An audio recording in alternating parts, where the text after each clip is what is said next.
Shalom.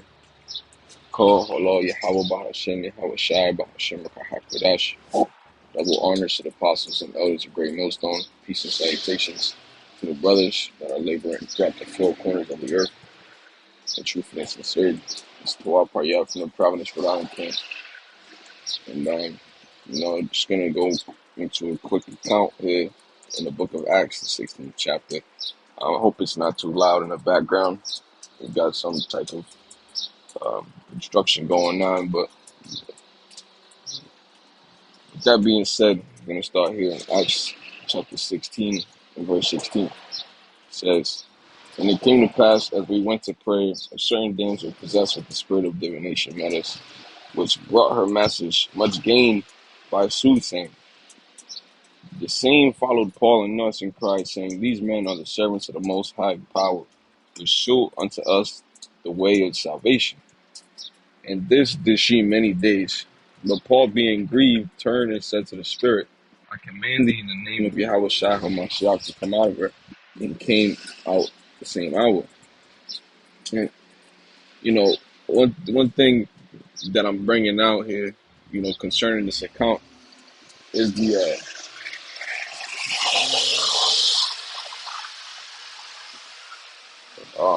faith that Paul has. All right. And it's not just Paul that has the faith, but all of the disciples, all of the true believers. All right. Without that faith, those things that we read about the apostles and the righteous men doing, they wouldn't be able to do it. Now, another thing I want to mention is how when Paul casted out the spirit out of this woman, the spirit was referred to as a he. All right. So, it goes to show you the Heavenly Father and the only begotten Son are dealing with men. All right. But let me keep going. It says, verse 19, "And when her masters saw that the hope of their gains was gone, they caught Paul and Silas," all right, was a disciple, "and drew them into the marketplace unto the rulers, and brought them to the magistrates, saying, These men, being Jews, do exceedingly trouble our city, and teach customs which are not lawful for us to receive, neither to observe, being Romans." And, real quick, another point I want to highlight is that's a part of the Hellenization right there. They make laws saying you can't practice what you believe in. So that goes to show you how, look, man, they were Israelites that were forced to call themselves by the names of the land. Matter of fact, let's grab this real fast, and we'll jump back to that. Second Maccabees, chapter 6, verse 6. This is considering the Grecian Empire. All right. It says, "Neither was it lawful for a man to keep Sabbath days or ancient fasts, or to profess himself at all to be a Jew." All right. So there was many deaths. All right, that was poured upon the nation of Israel because of the commandment that was given by the king. All right. And from that point on, fast forward to today, you got people calling themselves bywords and proverbs, but that's a part of the curses, isn't it? Just to let's go to Deuteronomy chapter 18 and 28, verse 15. "It shall come to pass, if thou wilt not hearken unto the voice of Yahweh Bahashem Yahweh Shai thy power, to observe to do all his commandments and his statutes, which I command thee this day, that all these curses shall come upon thee and overtake thee." Right, now, let me go and grab the point that I had just made. All right, it says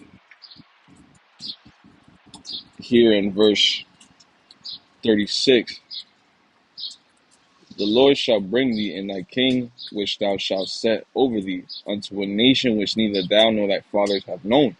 And there shalt thou serve other gods with a stone. And thou shalt become an astonishment, a proverb, and a byword among all nations whither the Lord shall lead thee. So this is something that is a part of the curses. All right. So let's go back to book of Acts 16 and verse 21. It says, verse 20. It says, and brought them to the magistrates. These men, being Jews, do exceedingly trouble our city, and teach customs which are not lawful for us to receive, neither to observe, being Romans. Another thing I want to say is that here in America, being an Israelite, all right, and professing to be an Israelite is it's pretty much not even lawful, because really Esau tried to pass laws talking about freedom of religion and shit like that, but truly they ain't down with what the Israelites are doing right now. You know, putting out the vibration that America's gonna be destroyed, and I mean, not all Israelites are even saying that, but the true men of the Lord,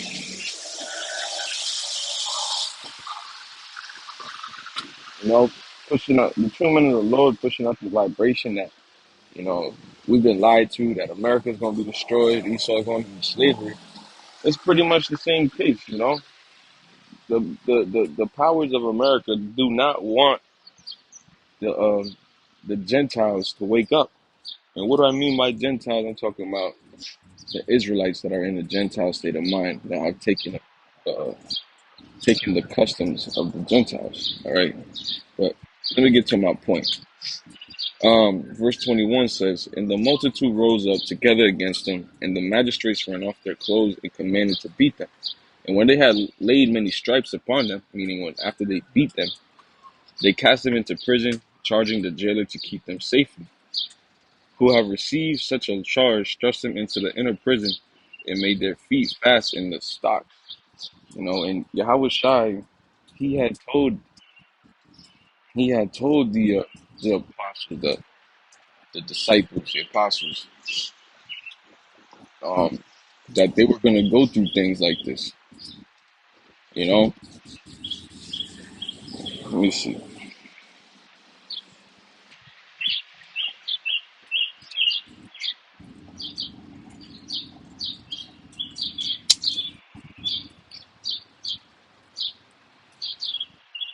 You know, 'cause, Yahweh Shai had went through the same things. You know, let me see if I can grab this.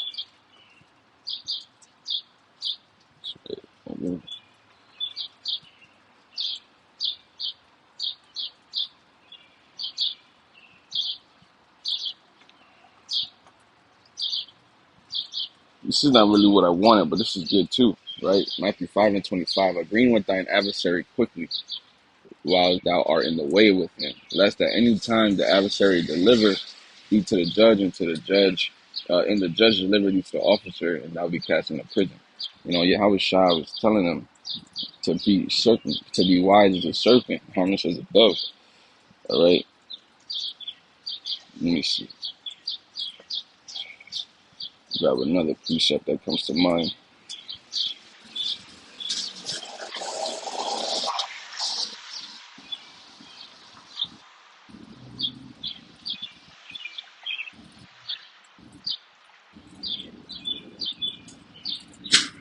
All right, it's right there. Matthew 10:16 says, behold, I send you forth as sheep in the midst of wolves. Be ye therefore wise as serpents and harmless as doves. But beware of men, for they will deliver you up to the councils, and they will scourge you in their synagogues. And ye shall be brought before governors and kings for my sake, for a testimony against them and the Gentiles. But when they deliver you up, take no thought how or what ye shall speak, for it shall be given you in that same hour what ye shall speak. And all said and done, that's the same spirit that the men of the Lord got to be coming in, you know, not taking account what you're going to speak when presented in front of the judges of this world, right? And it'll be our own family putting us and presenting us to them boys, you know. But let me go back to Acts, because the key thing here that I want to highlight is faith. All right, as we're gonna get to the point that I have highlighted in verse 25, it says, "And at midnight, Paul and Silas prayed and sang praises unto Yahweh Bahashim Yahushua, and the prisoners heard them. And suddenly there was a great earthquake, so that the foundations of the prison were shaken, and immediately all the doors were opened, and everyone's bands were loosed. And the keeper of the prison awakened out of his sleep, and seeing the prison doors open, he drew out his sword and would have killed himself, supposing that the prisoners had been fled." You know, and look at what was the first thing that Paul and Silas did. They prayed. They prayed to Yahweh Bahashim Yahushua when they were in a time of trouble, man. When they were being hit with some affliction, you know, they didn't faint. They didn't cry out, why me? They didn't cry out, how can you do this, oh Yahweh Bahashim Yahushua? They knew exactly what they're in for. They knew what they got into. Yahweh Shai had told Paul, you know, that he was going to go through certain, I just read it in Matthew 10, I believe it's in Matthew 10:16, you know. And this is the same spirit that us serving Yahweh Ba'Shem Yahweh Shai in truth and in sincerity, it's the same spirit we got to come in, man. Times ain't even tough right now. Things are going to get worse. Things are going to get way worse, man. Especially if you proclaim to be an Israelite, you know. There shall be a mass, let me see if I can grab this.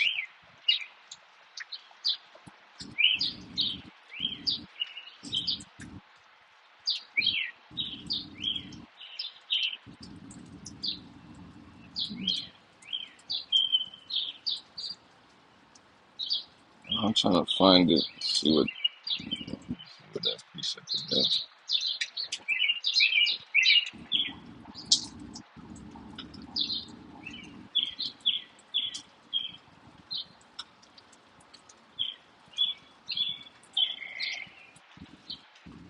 It might be 2nd Kings 15.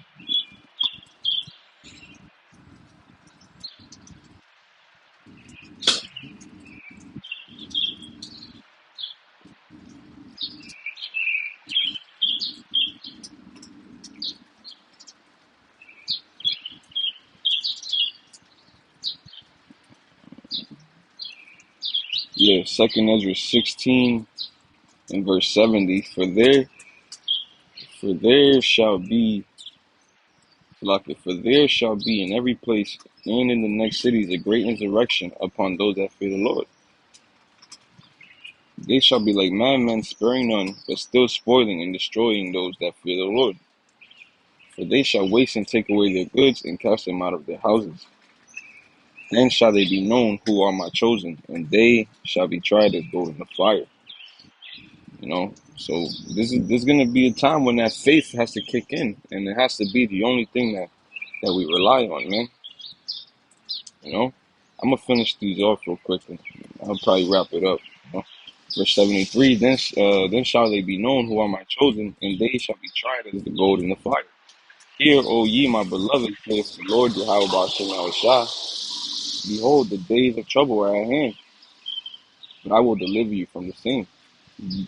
Right? We have, like I said, man, through the spirit of Yahweh Shem Yahushua, the days of trouble are at hand. You know, it's gonna get sick out here. It's gonna get real sick. It says, "Be ye not afraid, neither doubt, for Yahweh Shem Yahushua is your guide. And the guide of them who keep my commandments and precepts, saith Yahweh Shem Yahushua. Let not your sins weigh you down, and let not your iniquities lift up themselves." You know, but you know, like I had wanted to emphasize and highlight in this lesson was the keeping of the faith, man. What did Paul do? What did Yahweh Shai do? What did the great men of old do? Um, I'm gonna give this one last precept.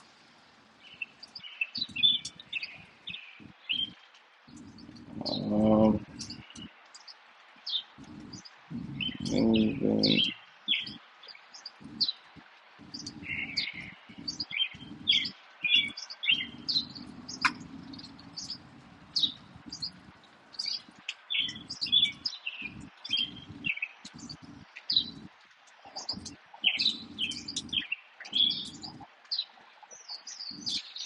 okay, Ecclesiastes 2:10. Look at the generation of old and see, did ever any trust in the Lord and was confounded, or did any abide in his fear and was forsaken, or whom did he ever despise that called upon him? For the Lord is full of compassion and mercy, long suffering and very pitiful, and forgiveth sins and saveth in time of affliction. Lord willing, use edify. Shalom.